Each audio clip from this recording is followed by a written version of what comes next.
Hello, everyone, and welcome back to the Rose Room. All right, y'all. So we got a very, very good video. I'm gonna give y'all all my tips and tricks on how to make a man just fall head over heels in love with you and stay in love with you and think you the best person ever on the planet Earth. Okay, and it's not a lot. It's not a lot, but it takes a certain type of person to really bring that kind of energy out of a man, to really like where he sings your praises. Like my husband literally sings my praises.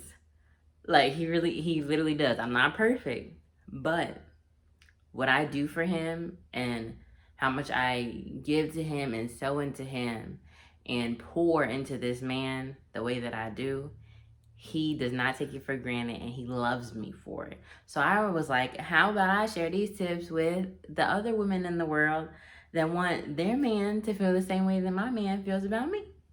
So without further ado, let's get into this video, right?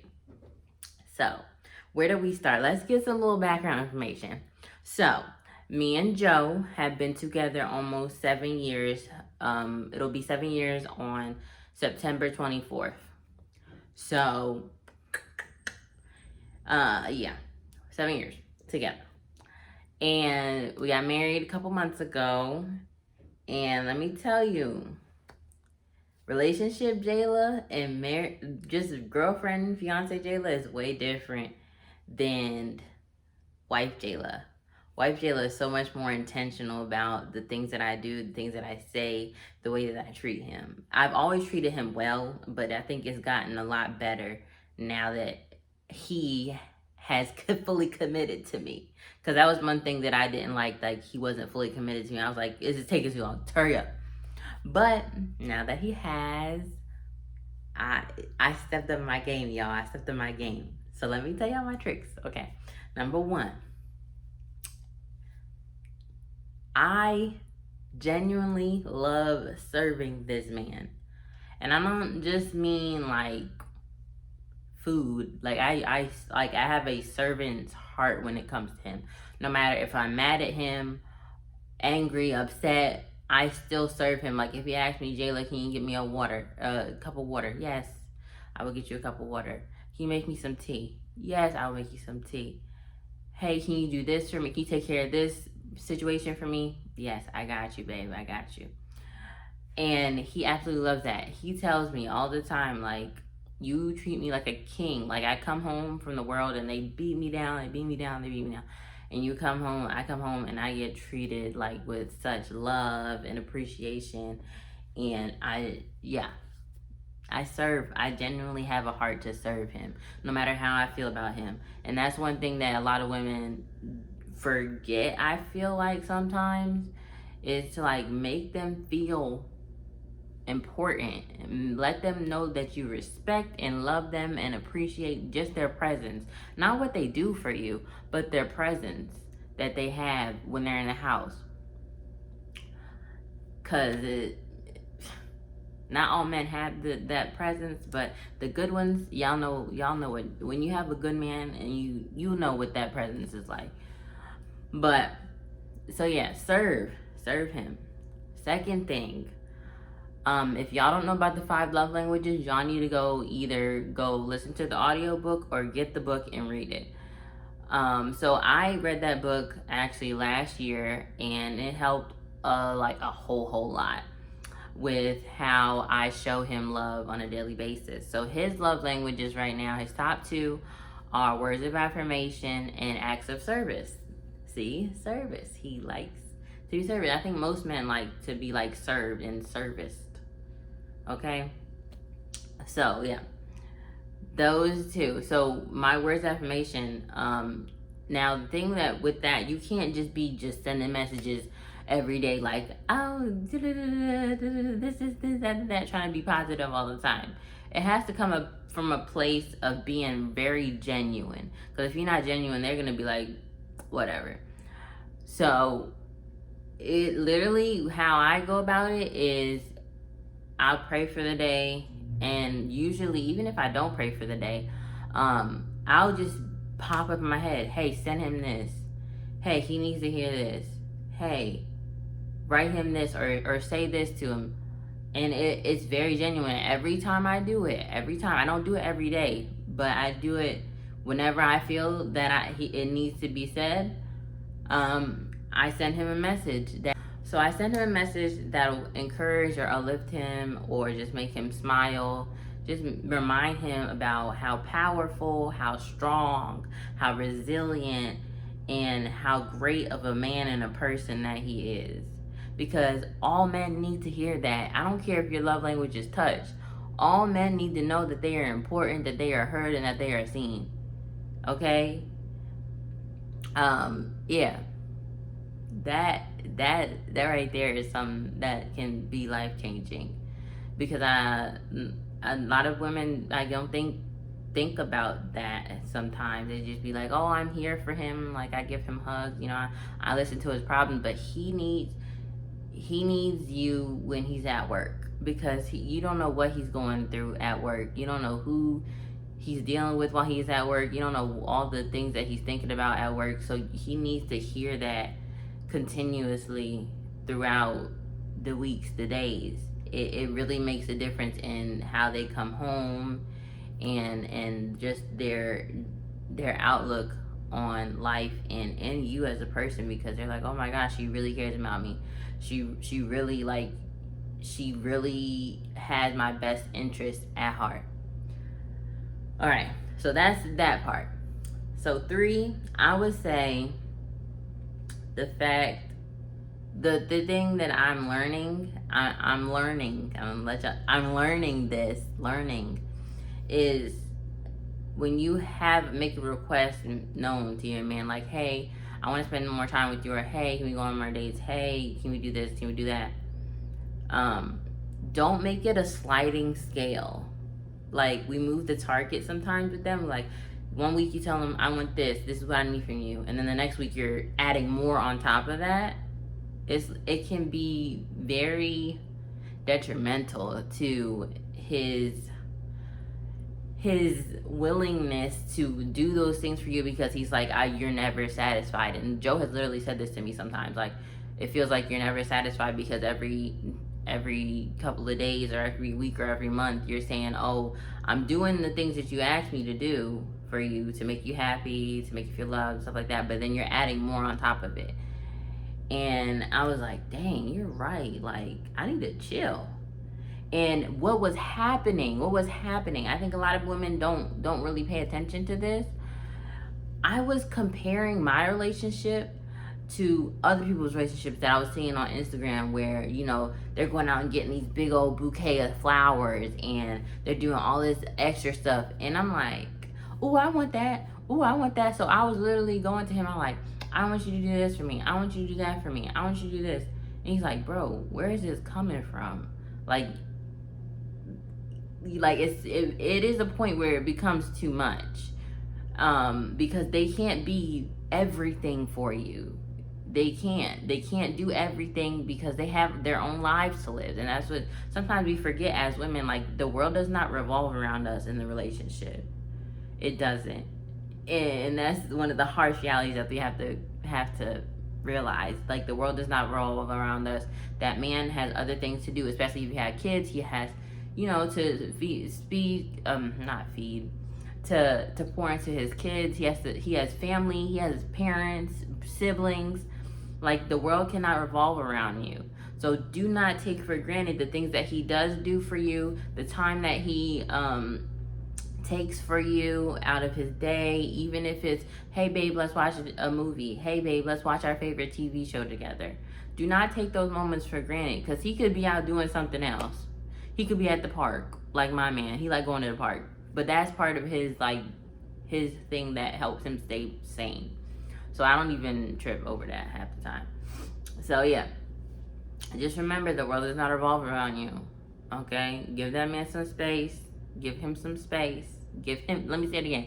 Give him some space. He needs his space. And that's actually a big part of having a happy relationship too, is giving yourself space and giving him space to do what he needs to do to get his mind right, to work on things that he wants to aspire to do and be, and you give yourself space to work on yourself, do what you need to do, and just become the greatest version of yourself every day, 1% better every day. Become 1% better every day, and you will see a world of difference in your relationship. Okay. What was I on, 3, 4, something like that? I don't even know. We're just gonna continue until I feel like I've given y'all all the tips that I have. So next thing I would say, he appreciates the fact that, I know my place and my role in the relationship, and he knows his role and place in the relationship. As he would say, I take care of the small things so that he can take care of the bigger things.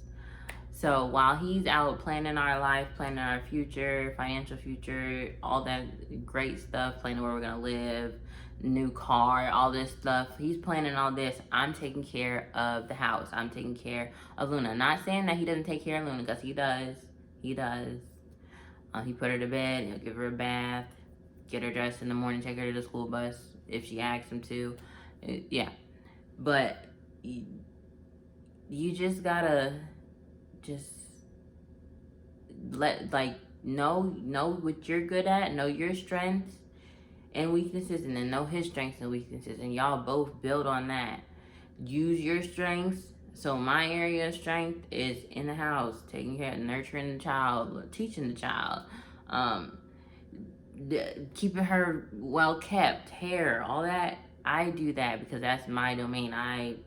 That's what I do. And he does his thing, planning, all that.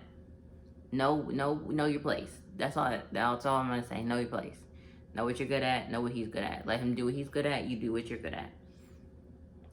And I don't know why, but I keep on thinking back to this like kind of scenario of where like we sometimes as women, we really can be like super critical of our man, like what they're not doing. He should be doing this, he should be doing that.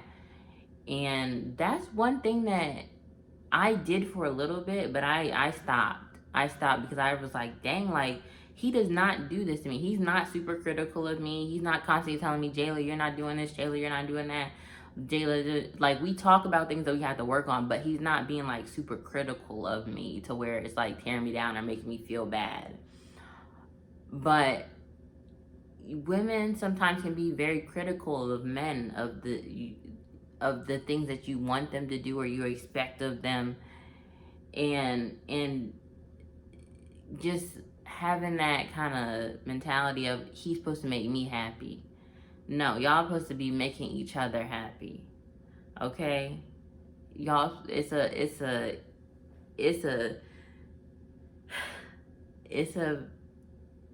honestly, it's a battle of who can serve who can love who more, who can take care of who more, who can surprise who more.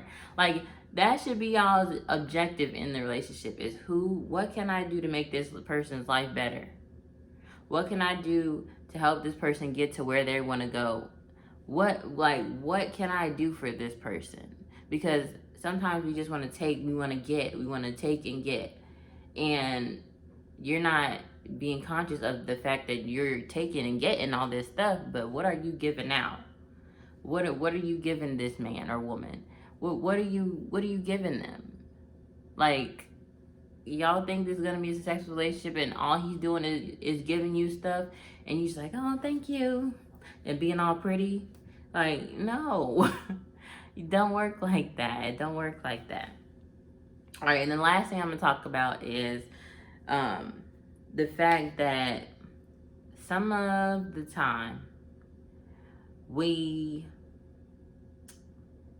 get real disrespectful in relationship. Now, I honestly do not have a big problem with this because throughout my life I have been disrespected by people's words, so I don't like disrespecting people like that and tearing people down like that, because I've been torn down like that. And Joe can tell you, I am very respectful to this man. I respect him even when I'm upset. I am very careful how I bring things up to him, how I tell him how I feel, because I do not want to disrespect him in any kind of way. And one thing that we actually don't do, we do not curse at each other. We don't curse at each other. Now, he has like, he'll jokingly say words, but I already told him before, like, okay, I don't want none at all. Like, we don't, when we're mad, it's the difference between joking and cursing, and cursing when you're mad, trying to get the other person mad like you. No, we don't do that. When we're mad, I take a deep breath, or sometimes I'll be quiet for a little bit until I'm ready to talk about whatever it is. But I do not curse at that man. I do not call him out of his name. Ever. And I will never do that, no matter how angry he makes me. Because that's just the type of respect that I have for him. And he has never called me out of my name. And I honestly appreciate that about him. And I think it's wonderful that I have that type of relationship with him. But, yeah, that seems like about it. I think that we covered everything that really makes a difference in having a healthy, fruitful, loving relationship where your man like literally just loves the heck out of you because you are just giving and loving and not withholding love when he doesn't do something or when he makes you mad. Don't do that.